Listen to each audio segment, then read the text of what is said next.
Hello everyone, artist Charles Wolf here from impulsiveartistry.blogspot.com.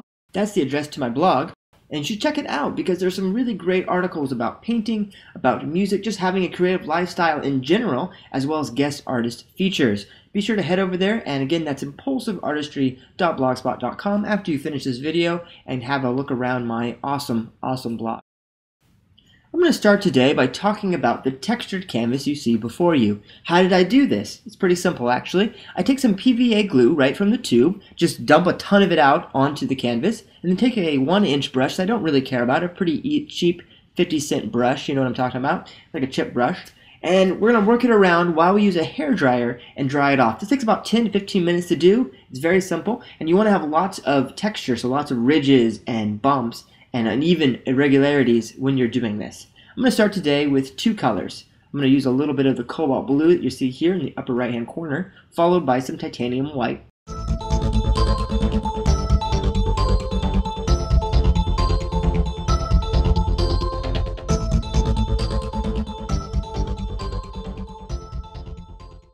Okay, taking my large metal spatula, that's the other thing you're going to need for this painting. I'm using a cheap, like $1 spatula I bought at a local dollar store. I just took the handle, tore it off, and then I'm using that spatula to move my paint around and move everything around.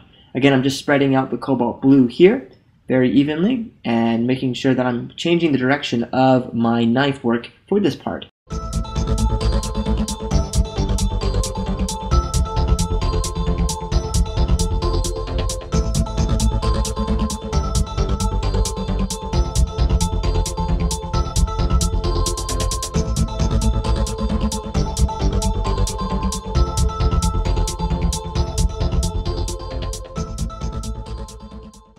A little bit more of the Cobalt Blue and right back to it. I'm going to scrape a little bit off and just move it around, trying to cover this top right 1/3 portion, or about half actually, of the canvas.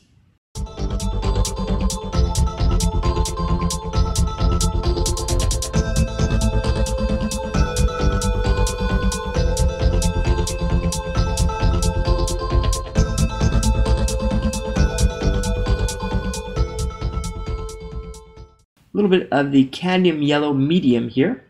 It's a very bright, very hot yellow. It's a great color. As soon as it hits that blue, it's going to turn to just a lovely green, and that's exactly what I'm looking for. Just that beautiful spring green, and that's a great way to get that color if you really want that. A little bit of Cobalt Blue, quite a bit of the Cadmium Yellow, and you'll get a nice pop of that springy green.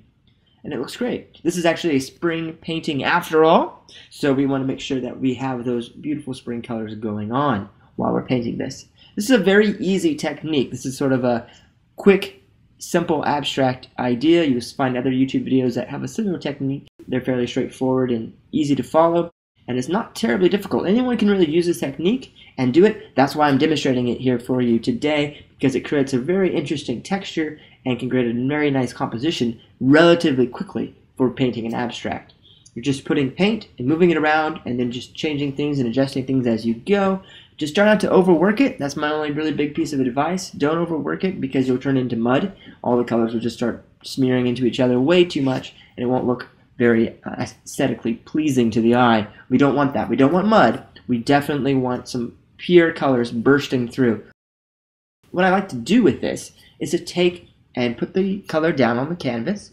I'm going to spread that out, but then I'm going to try not to go back over the spots that I've already spread out, if possible. Maybe a little bit of touching here and there, if I really feel confident I need to, but for the most part, I'm going to try to leave the centers, or some of the centers, alone. I should mention here that the darker green there is called Hooker's Green. I didn't make it up, that's the title, sorry. Hooker's Green, that's what it says.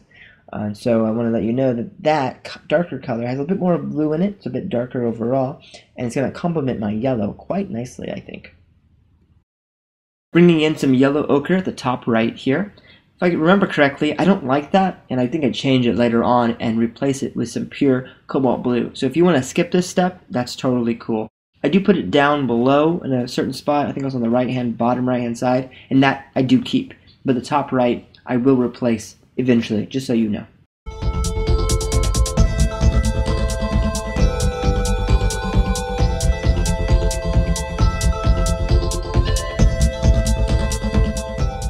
I'm going to put a good bit of yellow ochre down here and start spreading that outward.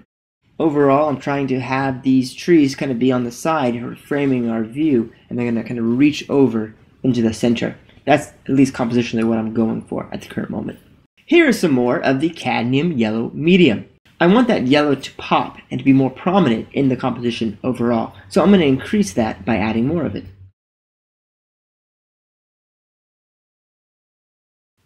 Spreading this out, I'm going to keep playing with it and working it around. Be careful not to overwork this. This technique is tricky because you can ruin the effect by moving over and over again the same spot. Put it down, maybe touch it once, but no more than that. Really try to, if you can, not overwork the paint. The biggest trick with this is to leave lots of pure color. It's an abstract, and we want to reflect that by not overworking our canvas to give this really, really beautiful and cool effect overall.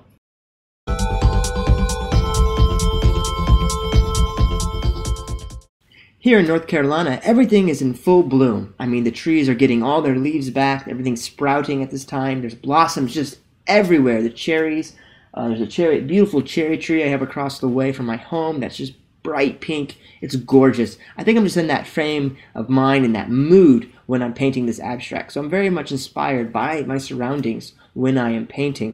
I'm always looking at the natural world and the landscape around me to get ideas for my abstract paintings. So when I'm looking at the trees, for instance, I'm noticing the colors that they are and the feeling that I get from them, and I'm trying to imbue my canvas with that and those colors.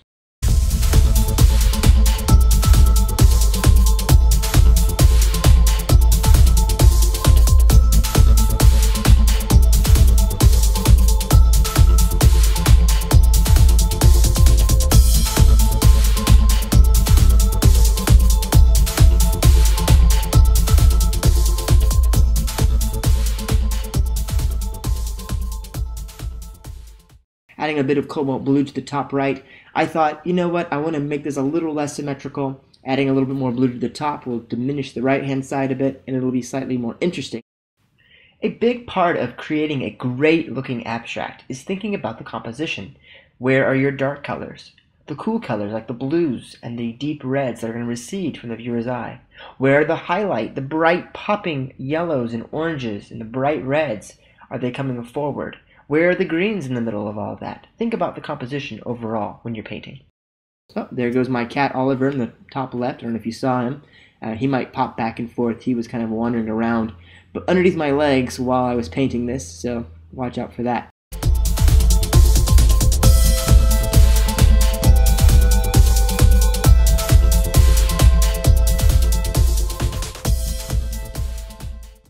Okay, some more cadmium yellow medium. Related to the idea of composition, I'm being very particular and careful of where I'm putting down these colors when I'm putting more paint onto the canvas.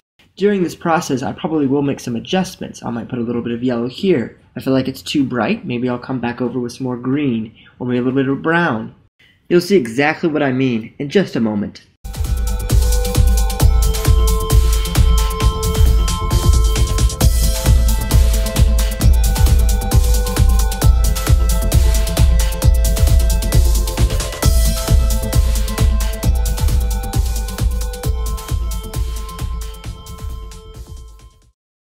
Alright, coming along nicely, here is some burnt umber.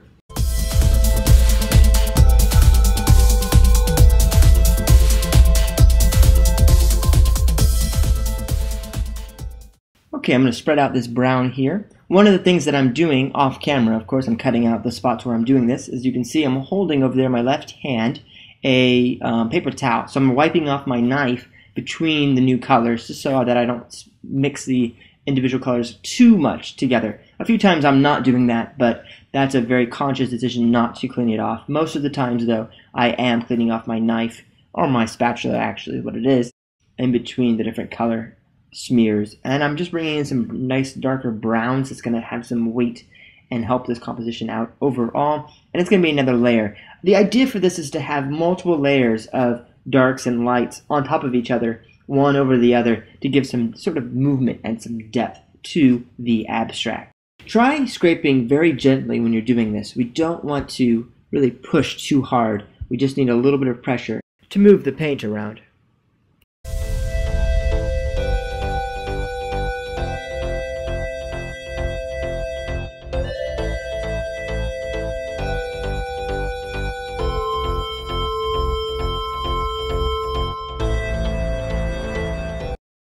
I'm going to be adding some more white and blue right here in the center. Remember that we're looking through the trees to the sky behind. Now I could have started with the blue and laid the other colors over top of it, but in this case I went backwards and decided to put in this layer of blue near the end. To be honest, I probably should have put the blue down there earlier so it would have looked a little bit better, but I'm able to fix it okay, and I wasn't quite sure what I was going to do with the bottom half. So I just waited until the inspiration really struck and I had a better idea of the composition overall, so I knew what to do with this bottom half. Don't worry, I'm going to bring in some more color of the green and the yellow over top of this so that it's not quite so globby of just blue. I would also like you to note that I've added more white to the blue. Why have I done this? Well, whenever the sky gets closer to the horizon, it becomes lighter. Ergo, I'm going to add a bit more white to the blue for that lighter blue tone. It's going to look correct, but more realistic and very beautiful. Okay, moving things around a little bit, going back and scraping over a couple spots. It's looking good. Coming along very, very nicely, and I'm pretty excited at this point as the whole thing really is coming together just beautifully. There goes Oliver again.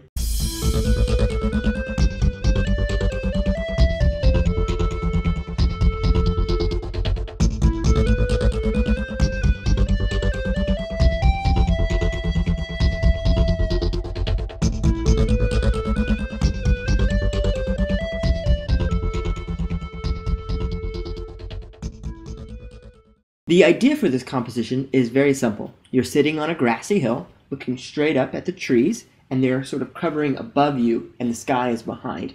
It's definitely abstracted for sure, and I'm going to bring in a little bit of realism, sort of, by taking the side of my knife very quickly here and cutting in some limbs and trunks of these trees, digging through the layers of paint that I put on here, getting it back to the PVA glue, that tacky glue that I put on at the beginning. And that beautiful white is going to show through, and it's going to add some structure to the composition as a whole.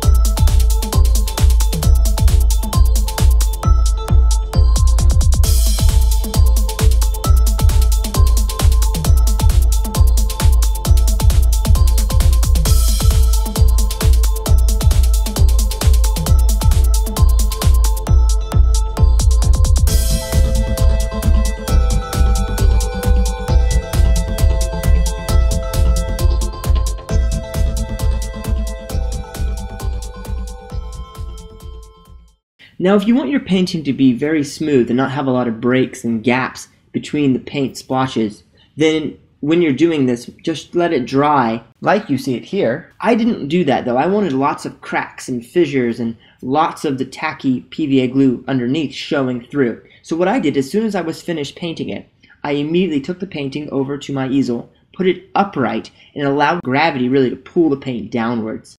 I then went back with a smaller palette knife and fixed a few of the spots I didn't like, but overall it gave these nice breaks in the paint and it just looks gorgeous.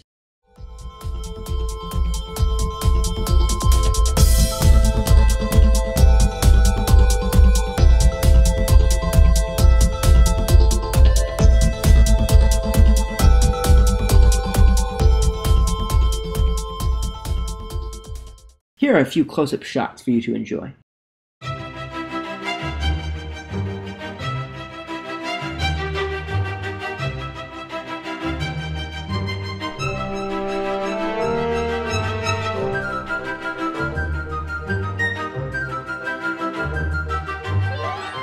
And here's the final painting. Thanks so much for watching. I hope that you enjoyed this video. See more of my artwork at my blog, impulsiveartistry.blogspot.com. You can follow me on Twitter, Instagram, Facebook, and on Google+. Just search for me at Impulsive Artistry. And finally, thank you so much for watching. Please don't forget to subscribe, share, and like this video.